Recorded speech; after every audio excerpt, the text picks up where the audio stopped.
Say hi.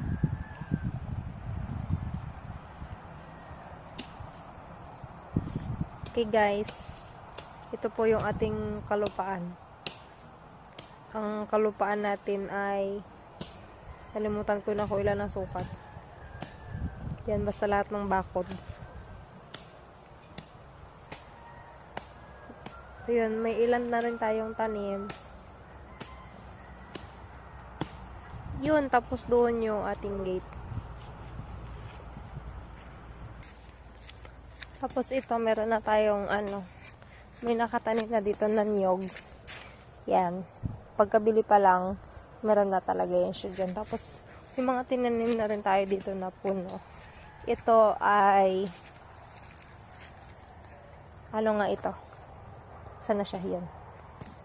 Itong puno na to, ito ay lansones. Tapos, ito naman, rambutan.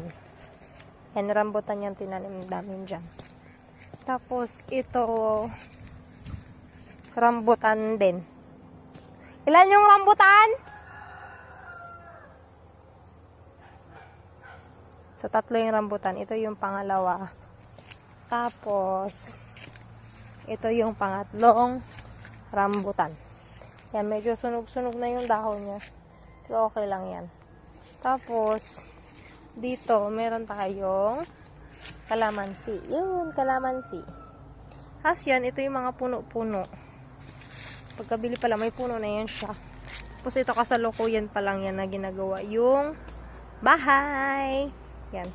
Malapit na tayo magkaroon ng sarili nating bahay.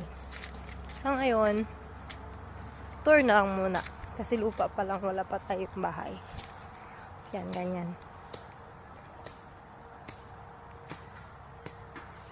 So yun, nabili ko ito ng 30 by 20 ang size. Tapos, dalawang lote. So, 60 by 40. Yun. Parang 1,032 yata yung sukat.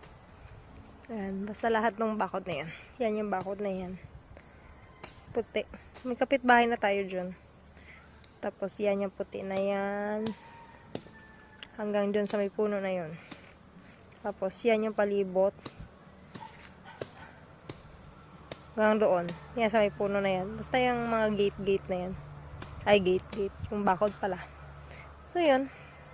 Yan lang ang short trip natin dito sa ating lupa.